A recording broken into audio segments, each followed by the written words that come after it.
अस्सलाम वालेकुम, welcome to global V and overseas consultants Mandi Bahauddin. मैं फैसल फारूक और आज के वीडियो में हम डिस्कस करेंगे रोमानिया और बल्गारिया के करंट स्टेटस के बारे में। इन दोनों कंट्रीज़ को शेंजन जोन की जो मेंबरशिप मिली है उनके पीछे कौन कौन सी कंडीशंस हैं, कौन सी कंडीशंस पे रोमानिया और बल्गारिया में रहने वाले लोग शेंजन जोन का ट्रैवल कर पाएंगे। इसके अलावा दोस्तों आज की वीडियो में हम डिस्कस करेंगे कि रोमानिया की वीज़ा अप्रूवल जो रेशो है ये कब से अच्छी होने जा रही है और बल्गारिया ने कुछ इनिशिएटिव लेने हैं after getting membership of Schengen zone. तो बल्गारिया कब से एशियंस के लिए वर्क परमिट इशू करना स्टार्ट करेगा। इसके अलावा जो न्यू पॉलिसीज बनाई जा रही हैं रोमानिया और बल्गारिया के लिए ये आपके साथ डिस्कस करेंगे। और शेंजन जोन ने एक बहुत बड़ा स्टेप लिया है ग्रीस के रिगार्डिंग, तो ये भी आज की वीडियो का हिस्सा होगा। तो बिना वक्त ज़ाया किए चलते हैं डिटेल्स की तरफ। दोस्तों फर्स्ट ऑफ ऑल आपको बताता चलूं कि रोमानिया और बल्गारिया यूरोपियन यूनियन का हिस्सा 2007 से हैं। इनको 2007 में यूरोपियन यूनियन की मेंबरशिप दे दी गई थी, लेकिन इतना टाइम इनको शेंजन जोन का हिस्सा क्यों नहीं बनाया गया? तो इसके पीछे कुछ रीजंस हैं, कुछ वजूहात हैं जिनको हमें डीपली स्टडी करने की ज़रूरत है। इसके बारे में मैं आपको अभी बताऊंगा कि इसके पीछे क्या वजूहात थी। जब इनको यूरोपियन यूनियन का हिस्सा बनाया गया था तो दोनों कंट्रीज उस टाइम से अब तक जो कि 16 साल का अरसा बनता है, इन 16 सालों में इन दोनों कंट्रीज ने बहुत कोशिश की कि इनको शेंजन जोन का हिस्सा बना दिया जाए, लेकिन दो कंट्रीज हमेशा इनके अगेंस्ट रहते थे। क्रोएशिया, बल्गारिया और रोमानिया तीनों कंट्रीज इस तगोदो में लगे हुए थे कि इनको शेंजन जोन का हिस्सा बनाया जाए, लेकिन जो टास्क दिए जाते थे या जो इनसिक्योरिटीज थी ये इनको पूरा नहीं कर पाते थे, ये दूर नहीं कर पा रहे थे, जिसकी वजह से इनको 16 साल लग गए। लास्ट ईयर 2023 में क्रोएशिया को शेंजन जोन का मेंबर स्टेट बना दिया गया था, लेकिन वो भी कंडीशनली था। अभी रोमानिया और बल्गारिया की मंजूरी हुई है दिसंबर 2023 में कि इनको शेंजन जोन का हिस्सा बनाया जाएगा, लेकिन ये भी कंडीशनली है। ये फुली शेंजन जोन का हिस्सा नहीं होंगे क्योंकि ऑस्ट्रिया और नीदरलैंड दो ऐसे कंट्रीज हैं जो हमेशा से इनकी मुखालफत कर रहे थे। उनके एलिगेशन भी अगर देखा जाए तो बिल्कुल राइट पे हैं वो दोनों कंट्रीज भी। जो इनसिक्योरिटीज हैं उनको वो ये थी कि रोमानिया और बल्गारिया दो कंट्रीज हैं जो कि बाल्कन रूट में आते हैं, और बाल्कन रूट में आने वाले कंट्री हो जैसे अल्बानिया, रोमानिया और बल्गारिया, ये ऐसे कंट्रीज हैं जहां से एशियंस या अफ्रीकन इलीगली ट्रेवल करते हैं और शेंजन जोन में मूव होते हैं। वो इसमें ऑस्ट्रिया और नीदरलैंड का जो मौकफ था वो ये कहते थे कि ये बाल्कन रूट पे हैं और इलीगल इमिग्रेंट्स हैं वो यहां से मूव होंगे शेंजन जोन में, जिसका खुमियाजा शेंजन जोन का भुगतना पड़ेगा। इनके जो एक्सपेंसेस हैं, जो इनके सारे लवाजमात हैं वो रेफ्यूजीज के तौर पे शेंजन जोन को बियर करने पड़ेंगे। तो लास्ट ईयर इनको एक टास्क मिला था जिसमें इनको बॉर्डर की सिक्योरिटी बढ़ाने का बोला गया था। रोमानिया और बल्गारिया अपने जो कंट्रीज के डोमेस्टिक डेवलपमेंट है इस पे वर्किंग करें। तो जो टास्क इन्होंने पूरे किए और दिसंबर 2023 में इस चीज का फैसला किया गया कि रोमानिया और बल्गारिया को भी शेंजन जोन का हिस्सा बनाया जाए। अब दोस्तों बात करते हैं किन कंडीशंस पे इन दोनों कंट्रीज को शेंजन जोन का हिस्सा बनाया गया है।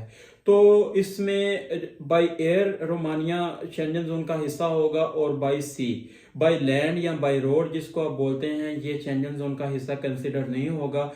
अब कुछ लोग ऐसा सोच रहे होंगे कि रोमानिया और बल्गारिया तो अब शेंजन जोन का हिस्सा हैं तो वो इजीली ट्रेवल कर पाएंगे शेंजन जोन में। तो ऐसा नहीं है दोस्तों, इसका ये मतलब भी नहीं है कि आपने सिर्फ टिकट लेनी है और आपने शेंजन जोन में चले जाना है। इसके पीछे कंडीशंस रखी गई हैं। रोमानिया और बल्गारिया में जो लोग वहाँ के सिटीजन हैं या फिर वहाँ पे कोई काम कर रहे हैं तो वो लोग कंडीशनली शेंजन जोन का ट्रेवल कर पाएंगे। इसमें जो कंडीशंस हैं पहले मैं आपको बता दूं कि कोई अगर कोई रेजिडेंट है वहां पे या वर्क परमिट के रिगार्डिंग रोमानिया और बल्गारिया में मौजूद है तो उसका जो एम्प्लॉयर है उसकी तरफ से एनओसी लेटर रिक्वायर्ड होगा, और जब ये ट्रेवल करेंगे तो इनको ये एनओसी साथ में रखना पड़ेगा। एम्प्लॉयर ये लिख के देगा कि इसके वोकेशंस हैं, ये शेंजन जोन जाएगा, ट्रेवल करेगा और उसके बाद उसे वापस आना होगा। तो ये सिनेरियो है, इस सूरत में आपको शेंजन जोन का ट्रैवल करने की इजाजत होगी।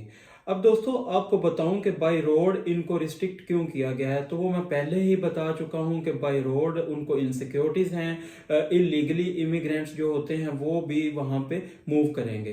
रोमानिया और बल्गारिया प्रैक्टिकली मार्च 2024 से शेंजन जोन का हिस्सा कंसिडर होंगे और कंडीशन आपको मैंने ऑलरेडी बता दी है कि समंदर के रास्ते और हवाई रास्ते से ये शेंजन जोन का हिस्सा होंगे। बाय रोड इनको शेंजन जोन का हिस्सा कंसिडर नहीं किया जाएगा। दोस्तों डिस्कस करते हैं रोमानिया एम्बेसी में वीजा अप्रूवल रेशो कब अच्छी होगी। तो रोमानिया एम्बेसी की वीजा रेशो पिछले काफी टाइम से बहुत बुरी जा रही थी, रिफ्यूज किए जा रहे थे। इसके पीछे कुछ सर्कमस्टेंसेस थे, कुछ वजूहात थी जो कि मैं आपके साथ डिस्कस करना चाहूंगा। तो पिछले काफी टाइम से इनकी वीजा रेशो बहुत गंदी जा रही थी, बहुत से वीजा रिफ्यूजल आ रहे थे। इसके पीछे कुछ सर्कमस्टेंसेस और वजूहात हैं जो कि हम डिस्कस करते हैं, specially Pakistan, India. First of all आपको बताता चलो कि Asians mostly Pakistani, Indian, Bengali या नेपाली जो होते हैं ये एजेंट्स के थ्रू ट्रैवल करते हैं। इनको कुछ पता नहीं होता कि ये इनको कौन सी कंपनी ट्रैवल करवा रही है, किस कंपनी ने इनको हायर किया है और वहां पे जाके इनका क्या कॉन्ट्रैक्ट हुआ है। तो जब एम्बेसी इनसे जो पर्सनल क्वेश्चन या एम्प्लॉयमेंट के रिगार्डिंग कुछ क्वेश्चन करती है तो इनको कुछ पता नहीं होता, जिसकी वजह से वीजाज रिफ्यूज होते हैं। एक चीज आपको बताता चलो, जैसे कि मैंने पहले आपको बताया था कि ग्रीस के लिए जिनका वर्क परमिट आया हुआ है उन्होंने होमवर्क कंप्लीट करके जाना है। इसमें आपने इंटरव्यू की प्रिपरेशन करनी है, आपको अपने कॉन्ट्रैक्ट के बारे में पता हो, आपकी सैलरी क्या है, आपका एम्प्लॉयर क्या है, कौन से इलाके में आपने काम के लिए जाना है, तो ये सारी चीजें आपको पता होनी चाहिए। रोमानिया वालों को भी मैं यही बोलूंगा कि आप अपने इंटरव्यू की प्रॉपर तैयारी करके जाया करें, आपको हर चीज का पता होना चाहिए। तो शेंजन जोन में आने के बाद रोमानिया जो है मार्च या अप्रैल से मोस्ट प्रोबेबली वीज़ा रेशो इनकी अच्छी हो जाएगी और ये वीज़ा इशू करना स्टार्ट कर देंगे। तो जिन भाइयों ने रोमानिया के वर्क परमिट मंगवाने हैं या मंगवाए हुए हैं वो मार्च और अप्रैल तक अपनी तैयारी कंप्लीट कर लें और इंशाल्लाह आप लोगों के वीज़ास अप्रूव होंगे। आज की वीडियो की जो तीसरी बड़ी अपडेट है वो है बल्गारिया। बल्गारिया शेंजन जोन में आने के बाद इनको मेंबरशिप जब से मिली है, ये कॉन्ट्रैक्ट कर रहे हैं डिफरेंट कंट्रीज से, जैसा कि सरे फहरिस्त है बांग्लादेश, नेपाल और इंडिया। इन तीनों के साथ इनके कॉन्ट्रैक्ट्स काफी ज्यादा हो रहे हैं। पाकिस्तान के साथ इनके कॉन्ट्रैक्ट अभी तक नहीं फाइनलाइज हुए, लेकिन काफी ज्यादा उम्मीदें रखी जा रही हैं हमारे वजीर बड़े एम्प्लॉयमेंट से कि वो भी मीटिंग करेंगे और एम्प्लॉयमेंट के रिगार्डिंग कुछ अच्छा कॉन्ट्रैक्ट करेंगे बल्गारिया के साथ। शेंजन जोन में आने के बाद बल्गारिया को भी डेफिनेटली डेवलपमेंट करनी है और वहां पे लेबर की भी जरूरत होगी जो कि उन्होंने एशिया और अफ्रीका के कंट्रीज से ही पूरी करनी है। तो ये भी एक गुड न्यूज़ है। In future, near future Bulgaria का होपफुली पाकिस्तान के साथ भी कॉन्ट्रैक्ट फाइनल होगा और यहाँ से भी लोग बल्गारिया के लिए ट्रेवल करेंगे। तो बताता चलूँ कि ग्रीस के बारे में शेंजन जोन की जो HR है उन्होंने डिसीजन लिया है कि ग्रीस को भी बाय लैंड शेंजन जोन का हिस्सा पहले कंसिडर किया जाता था, लेकिन अभी से ग्रीस भी बाय लैंड या बाय रोड शेंजन जोन का हिस्सा नहीं होगा। जो लोग यहाँ से ग्रीस जाते हैं उनको कॉन्ट्रैक्ट फाइनलाइज करना होगा, अपना काम कंप्लीट करना होगा।